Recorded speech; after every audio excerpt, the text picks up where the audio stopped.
কৃষি মায়ের একবার মা বললেন, মন্দিরে ছিলেন। একবার মা বললেন, একবার মা বলরাম মন্দিরে ছিলেন। লাটু মহারাজ সেখানে একটি নিজের ঘরে থাকতেন। মা নিত্য তার লাটুর জন্য প্রসাদ পাঠাতেন। অন্য ভক্তদের মতো লাটু মহারাজ রোজ মাকে প্রণাম করতে যেতেন না। তাতে জনৈক ভক্ত কারণ জিজ্ঞাসা করায় তিনি বলেন, মাকে মানা কি সহজ কথা?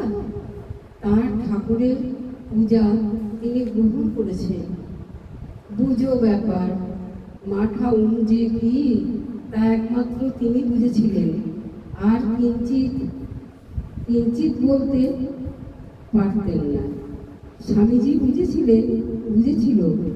তিনি যে স্বয়ং লক্ষ্মী। তার দয়া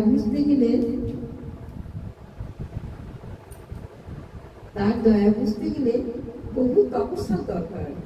বলরাম মন্দির থেকে মায়ের জয়রামবাটি যাওয়ার দৃশ্যটি বৈকুণ্ঠবাবু বড় সুন্দরভাবে বর্ণনা করেছেন। তখনও নাটু এক অদ্ভুত খেয়ালে ছিল।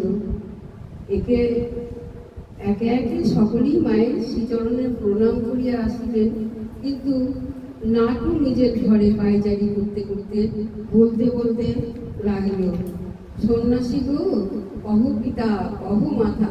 সন্ন্যাসী নির্মায়া।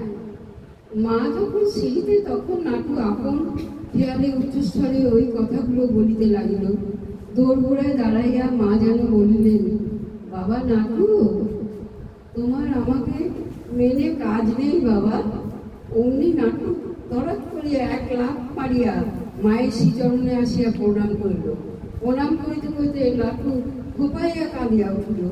সেবকের কান্না দেখিয়া মায়ের চোখেও জল আসিয়া গেল।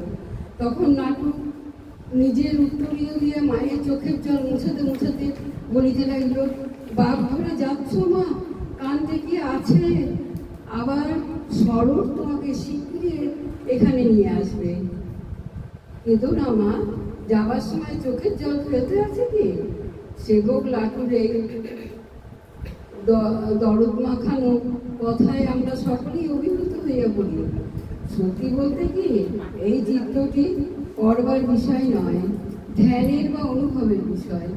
সাধারণত মা সন্তানের চোখের জল মুছিয়ে দেন, সন্তান মায়ের চোখের জল মুছিয়ে নিজের কাপড় দিয়ে মোছাচ্ছে দেখা যায় না।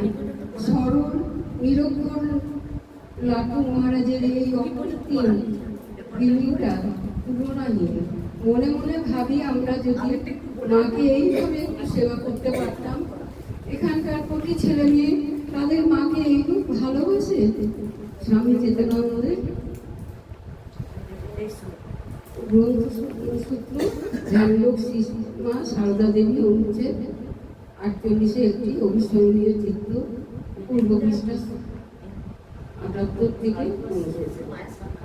জয় মহামায় কি জয়, জয় ভগবান শ্রী শ্রী রামকৃষ্ণ দেব কি জয়, জয় স্বামীজি মহারাজ কি জয়।